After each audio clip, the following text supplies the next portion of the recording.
अनमोल वचन अखिल भारतीय संत मत सत्संग के संस्थापक और गृहस्थ में आनंद योग के जनक परम संत महात्मा परम पूज्य श्री यशपाल जी महाराज अर्थात परम पूज्य भाई साहब जी द्वारा प्रतिपादित इन अनमोल वचनों का पालन करना अति आवश्यक है। ये वचन हमारी गृहस्थ आध्यात्मिक साधना के लिए मूलभूत सिद्धांत हैं, जो इस प्रकार हैं। हम दुनिया की हर चीज की कीमत आंकते हैं, अपने मानव जीवन की कीमत भी जाने व परमात्मा की प्राप्ति हेतु साधना करें। मनुष्य योनि एक उपहार है, इसीलिए परमात्मा को धन्यवाद देते हुए आधा घंटा प्रातःकाल, आधा घंटा सायंकाल पूजा अवश्य करें। सत्संग, सतनाम व सद्गुरु को प्राथमिकता देते हुए इसी के आधार पर ध्यान योगाभ्यास अवश्य करें व गृहस्थ के कार्यों को परमात्मा का कार्य समझकर उसी की याद में संपन्न करें। हर समय ये ध्यान रहे कि गुरु कृपा द्वारा परमात्मा की पवित्र सत्ता का हमारी आत्मा में वास है, अतः मन में निरंतर अपने इष्ट देव का जाप करें। मान सम्मान की इच्छा न करें व अपमान से दुखी न हो। परमात्मा के अतिरिक्त किसी और का भय न करें। दूसरों की बुराई न करें, न सुने, सत्य व मधुर बोलें, अश्लील शब्द मुंह से ना निकालें, सभी से नम्रतापूर्ण व सुंदर व्यवहार करें। धर्म पत्नी के अतिरिक्त अपने से बड़ी से माता जैसा, बराबर की से बहन जैसा व छोटी से पुत्री जैसा व्यवहार करें। सांसारिक जीवन यापन की आवश्यकताएं अंतहीन है, इसलिए अधिक से अधिक समय सत्संग में व धन परोपकार में खर्च करें। याद रखें, न स्त्री माया है, न धन दौलत, न ही परिवार। माया वह है जो हृदय को परमात्मा से दूर हटा दे। अतः निरंतर सत्संग और सद्गुरु की शरण में रहने का प्रयास करें। भोजन अपने इष्ट को अर्पण कर प्रसाद रूप में परमात्मा की याद में करें। रात्रि में सोने से पहले अच्छे बुरे कार्यों का आत्मनिरीक्षण कर उसका समुचित पश्चाताप करते हुए ध्यान करें व प्रभु की गहरी याद में ही विश्राम करें। परमात्मा तू ही है, तेरी इच्छा पूर्ण हो।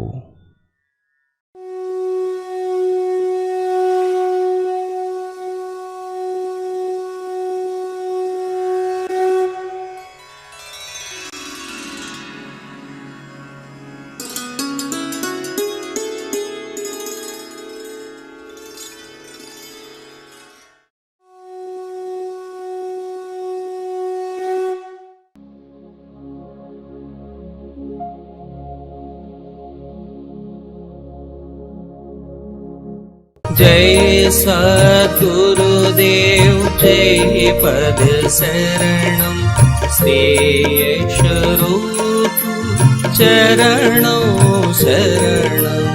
जय सद्गुरुदेव जय पद शरणम श्रेयस रूप चरणों शरणम। दिनांक 12 अक्टूबर सन 1948 दशहरे के दिन दद्दा जी महाराज ने आपको उपदेश देते हुए फरमाया कि बेटा शुरू शुरू में बड़ी दिक्कत है, बहुत कष्ट है, बर्दाश्त कर लेना, तुम्हारा आखिरी दिन बहुत अच्छा है। तुमने पहले बहुत अभ्यास किया है जिसका तुम्हें पता ही नहीं है। उपदेश देते हुए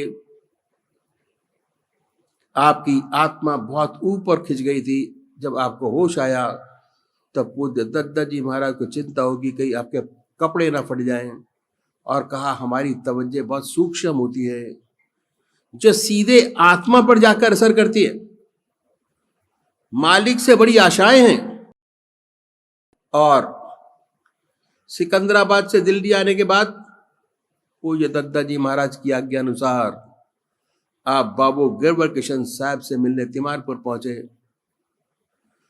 वहां बुजुर्गों एक पूज्य दत्ता जी महाराज की चर्चा हुई एवं तीर्थ ध्यान की अवस्था में घर वापस आए। रात्रि में भोजन न करने, केवल दूध पीकर ध्यान की एकाग्रता में बैठ गए। आज्ञा चक्र पर तीव्र गुर्राहट होने लगी एवं तीव्र धारा सिर की ओर बहने लगी। जीभ की नोक उलटकर तालुए से लग गई। सिर की नसें फड़फड़ाने के साथ साथ एक अजीब शांति की रसना चित्त, मन, बुद्धि में उतरती हुई डूबती मालूम हो रही थी। इतने में प्राण ऊपर की ओर खिंचने के साथ साथ आंखें भी ऊपर खिंच गईं। जवान उल्टी हो गई। आपके शरीर में से एक छोटा एवं हरे रंग का सूक्ष्म शरीर निकल गुरुदेव जी के सामने जा टिका। आपके दिव्य प्रकाशवान अद्भुत महापुरुष के दर्शन हुए और साथ में ही जय सद्गुरुदेव, जय पश्चरणम का जाप स्वयं प्रारंभ हो गया। अनंत समुद्र में जाकर सूक्ष्म शरीर से प्रकाश युक्त आत्मा ऊपर उठी और संसार के समस्त प्राणियों में व वस्तुओं में समा गई। पशु में, पक्षी में, स्त्री में, पुरुष में, संसार की हर वस्तु पहले से अधिक प्रकाश युक्त सजीव उठी।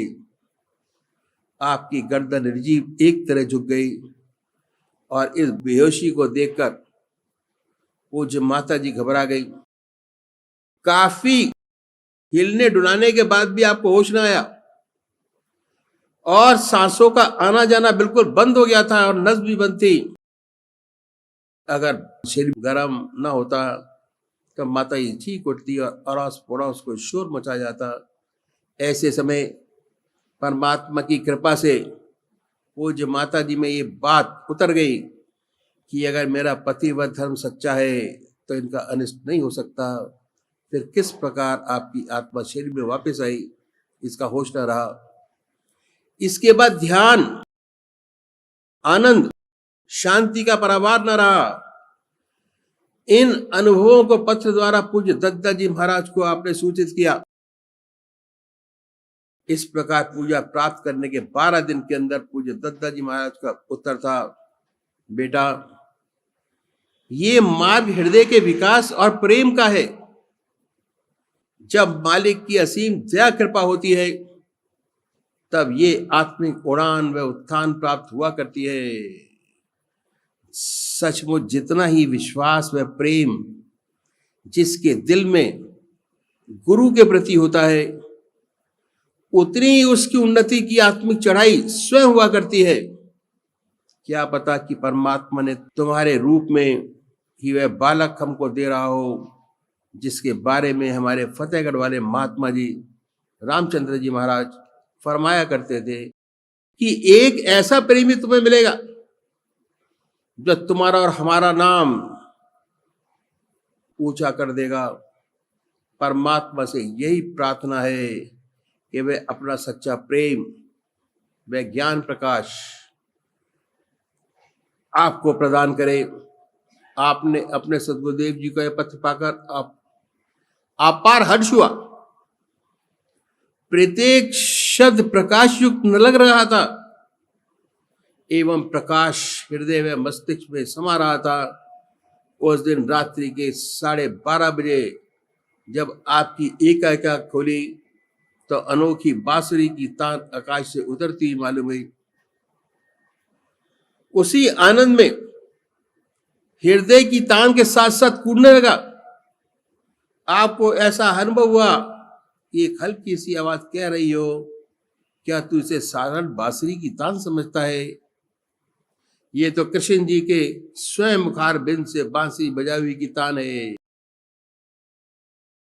परमात्मा की मेहरी कृपा से आपके साथ साथ आपकी धर्मपत्नी पूज्य माता जी वे आध्यात्मिक जीवन में समुचित मेल रहा।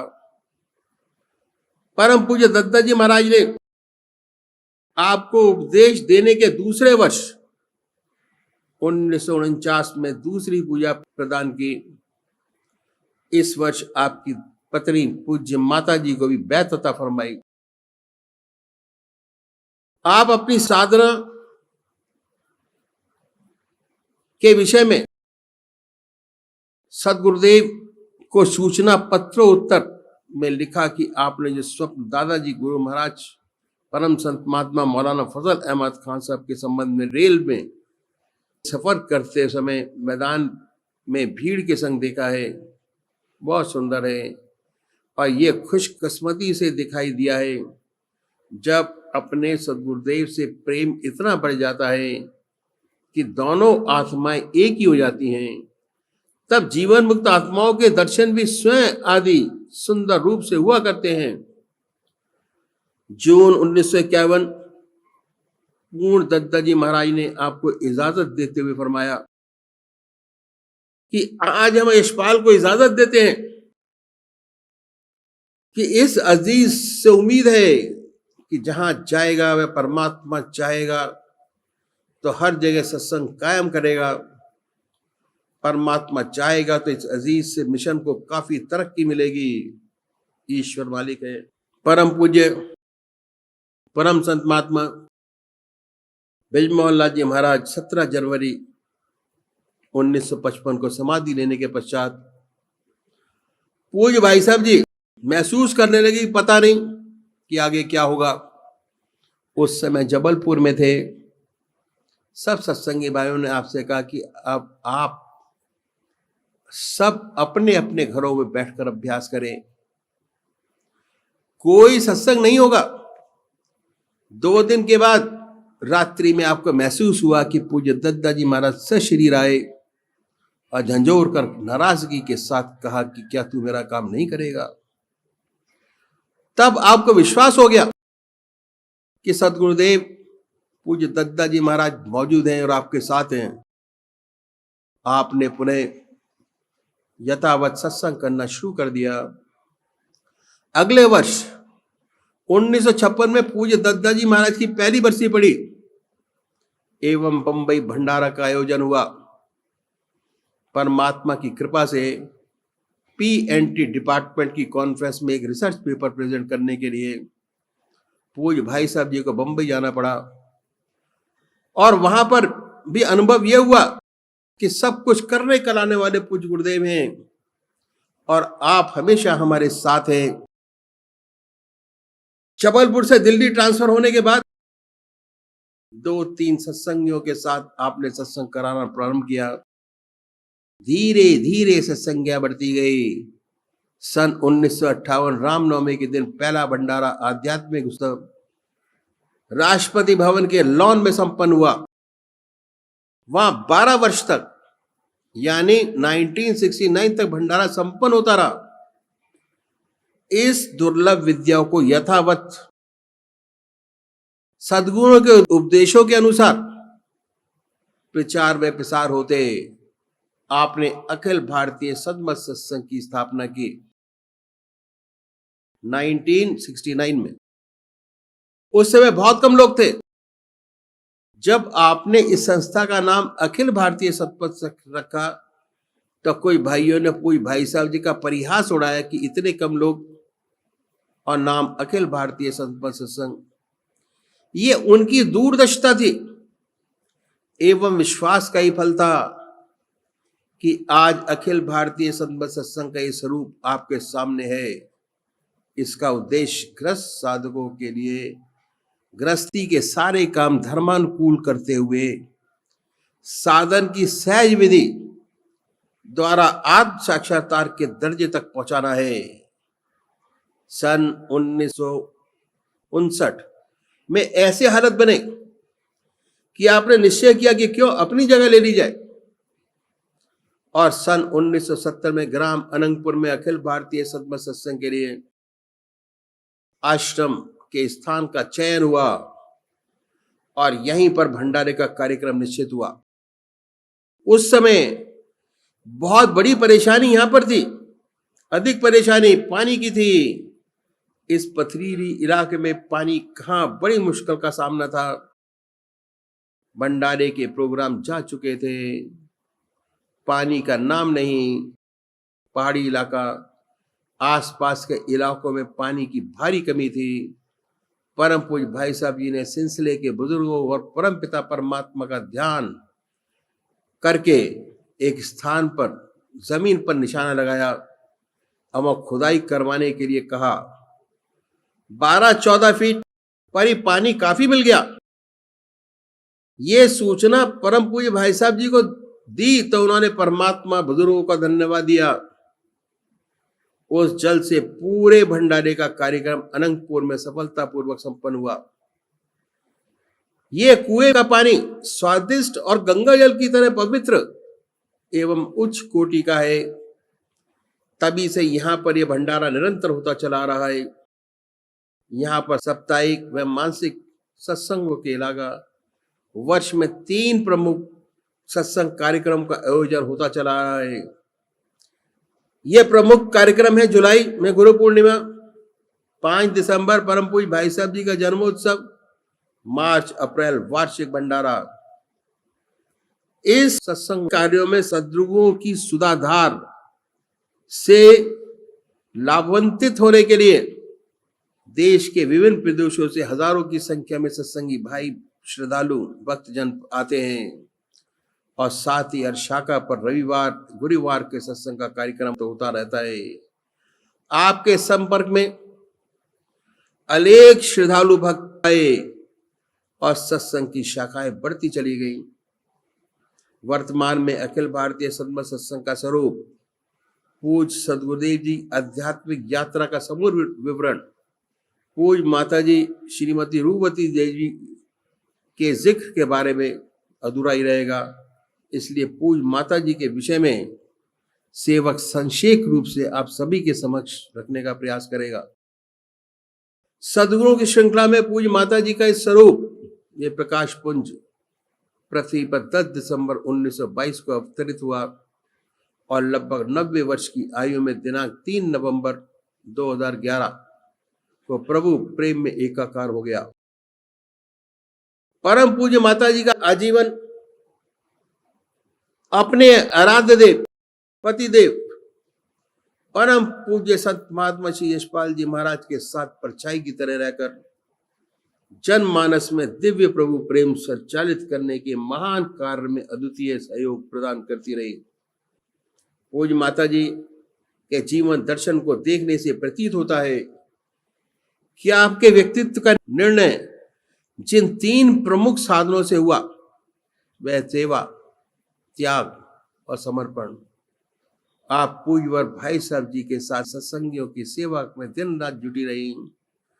गर्मी की तपती धूप हो, सर्दी की कांपने वाली ठंड हो, बरसात की मूसलाधार बारिश हो, हर दिन हर क्षण सत्संगी बंधुओं एवं जिज्ञासुओं के स्वागत सत्कार के लिए आप हमेशा तत्पर रहती।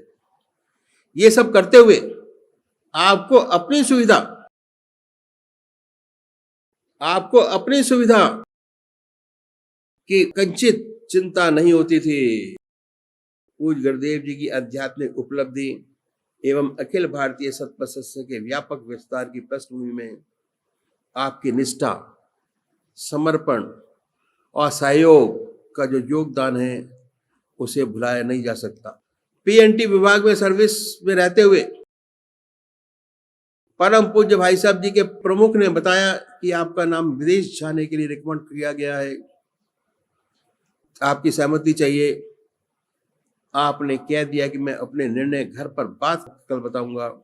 वे हैरान हो गए और समझाने लगे कि क्या बात करते हैं, मैं आपको रिकमेंड कर रहा हूं जाने के लिए, सुनहरा अवसर है। घर आके अपने पूज्य माता जी को दफ्तर का सारा हाल बताया और कहा कि मेरे पास सामने 2 ऑप्शन हैं। एक ये कि मैं विदेश चला जाऊं, पेमेंट बढ़ने से घर की सारी जिम्मेदारियां, बच्चों की पढ़ाई, शादी आदि के खर्च ठीक से पूरे हो सकेंगे। दूसरा, यहाँ रहकर मैं सर्वजन के साथ सत्संग का काम करूं, पर जैसा चल रहा है इसी में गुजारा करना पड़ेगा। तब माता ने तुरंत कह दिया कि यहीं रहकर सत्संग का काम करेंगे, विदेश जाने की जरूरत नहीं है, इसी हाल में हम खुश हैं, हम गुजारा कर लेंगे, ईश्वर मालिक है। पूज्य सदगुरुदेव भाई साहब जी की स्वयं फरमाते थे कि भंडारे का सारा प्रबंध का काम तो माता जी ही करती हैं। भाई साहब जी फरमाया करते थे कि अगर परमात्मा का प्यार देखना है, पृथ्वी पे कोई नमूना है, वह है माँ का प्यार। यूं तो माँ की ममता और प्यार उसकी संतान तक सीमित रहता है, जबकि पूज्य माता जी का स्नेह, प्यार, ममता समस्त सत्संग परिवार ही नहीं, अब तो संपूर्ण प्राणी मात्र के लिए थी। जो भी आपके संपर्क में आए, जो भी आपके सनिध में पहुंचा, आपकी करुणा का अधिकारी बना। एक भी साधक व जिज्ञासु आपकी ममता के प्रेम से वंचित न रहा।